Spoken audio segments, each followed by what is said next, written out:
Zavod za gozdove Slovenije je javni zavod, kateri skrbi za zagotavljanje oziroma uresničevanje uzakonjenih načel trajnosti, sonaravnosti in mnogonamenskosti. Ima številne naloge. Zelo pomemben del predstavlja svetovanje, izobraževanje, usposabljanje lastnikov gozdov. Pomembna je tudi promocija gozdov, pomena gozdov širši javnosti in pa v gozdnem prostoru zagotavljamo tudi nadzor. Delo gozdarja na terenu je odvisno od delovnega mesta na Zavodu za gozdove Slovenije, ki ga ta gozdar opravlja. Zelo pomembno je, da imamo na terenu gozdarje, ki svoj teren zelo dobro poznajo, poznajo tudi lastnike gozdov. Delo revirnega gozdarja je izjemno pestro. Kaj to pomeni? To pomeni, da ne samo, da je pestro, ampak da mora tudi spoznati se na različne stvari. Recimo, mogoče povem to s temi besedami, kot nas so učili na fakulteti, in sicer, ki je profesor rekel: fantje, ko boste šli na teren, vi morate vedeti, da morate poznati stvari, ki jih ne uči samo fakulteta. Biti morate kmetic, biti morate gozdar, biti morate ekonomist. Skratka, vse delo moraš poznati, da ti lahko svetuješ lastniku gozda. Da pa ti lahko svetuješ lastniku gozda, moraš seveda zelo dobro poznati tudi sam gozd in pa gozdni prostor. Nedvomno za revirnega gozdarja danes je potrebna gozdarska šola, se pravi, imamo srednjo šolo v Postojni v Mariboru, potem pa seveda nadaljevalni študij tako v Postojni, kot pa seveda v Ljubljani na fakulteti.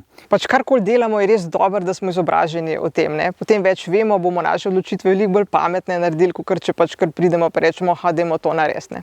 Tako da ja, jaz sem šla v to šolo, tako da sem inženirka gozdarstva postala, se pa še vedno naprej izobražujem, že samo zato, da recimo ne trosim laži, ker pišem za kakšne časopise, recimo pišem o medvedih, pa potem napišem nekaj, kar ni res, tako da jaz še vedno z Gozdarskim inštitutom zelo zgledno sodelujem in berem njihove raziskave, ki so super, in na ta način pridobivam novo znanje. V Sloveniji prevladuje zasebno lastništvo, 77% gozdov je v zasebni lasti, 20% v lasti Republike Slovenije in pa 3% v lasti lokalnih skupnosti. Za lastnike gozdov gozd predstavlja pomemben vir dohodka in pa tudi zaposlitev.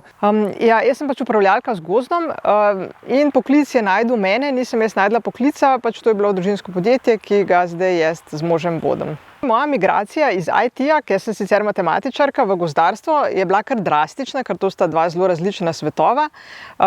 Ampak meni se je zdela vseeno tranzicija nekako dosti naravna. Jaz mislim, da ljudje moramo iti kaj, kjer nas nekako pot pelje in to sprejeti in tam najdeti karkoli je že lepega, in v gozdu je zelo veliko lepega. Delo je zelo različno in tudi malo je odvisno od sezone, ampak če se osredotočimo na ta čist najbolj profitabilen del, mi sekamo drevesa in jih prodajamo, tako da je treba se pri Zavodu za gozdove zmeniti, da se naredi odkazilo, da skupaj z revirnim zbereva, katero drevje bova odkazala.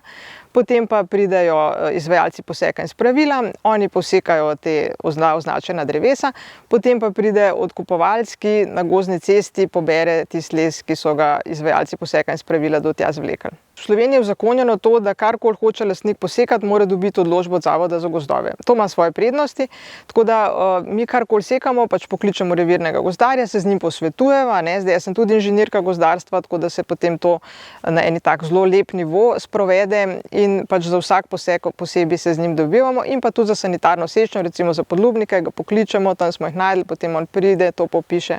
Tako da v bistvu zelo veliko sodelujemo in s našim revirnim gozdarjem je izjemno dobro sodelovati. Slovenija spada med najbolj gozdnate države v Evropi.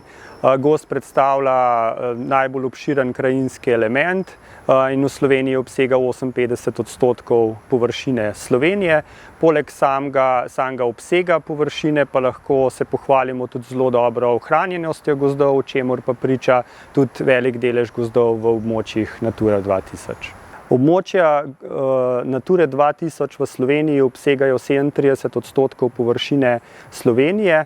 Kar 70% območij Natura 2000 je v gozdovih, ali če povemo drugače, 46% gozdov je v območjih Natura 2000, kar kaže na veliko raznolikost in pa ohranjenost slovenskih gozdov. Varovanje gozdov oziroma varstvo narave je pa že po tradiciji vključeno v gospodarjenje oziroma upravljanje z gozdovi.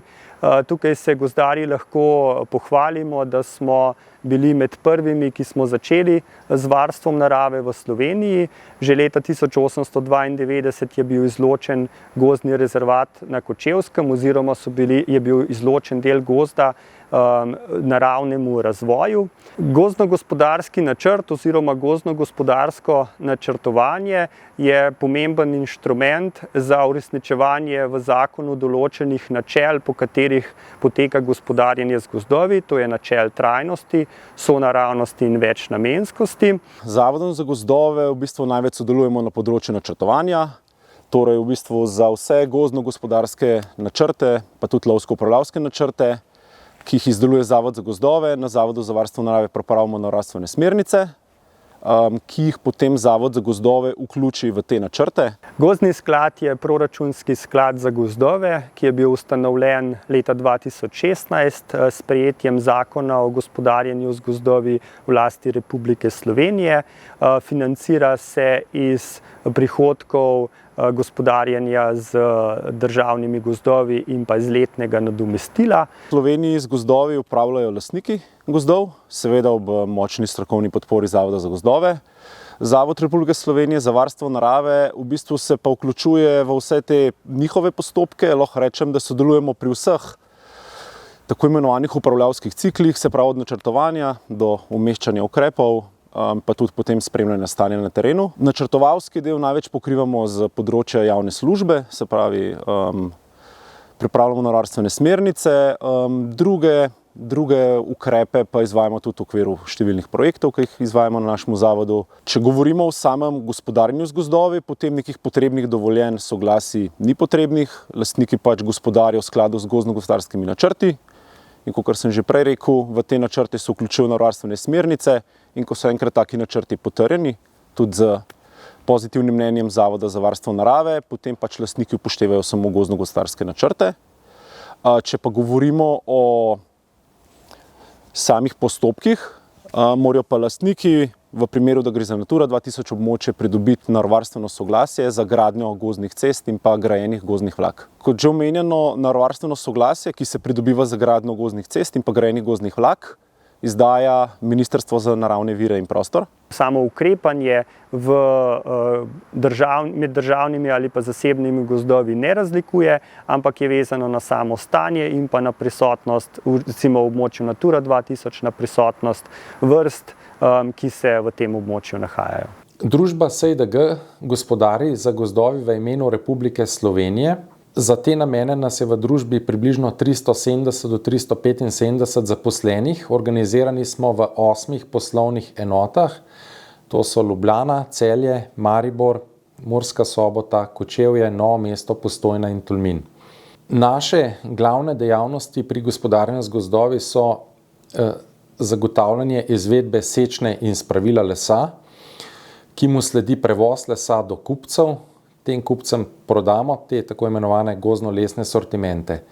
Obenem pa skrbimo tudi za mlade gozdove, za nego v njih, za varstvena dela v gozdovih in pa za ekološke in socialne funkcije gozdov, kot so kakšne ureditve za rekreacijo, za poučno funkcijo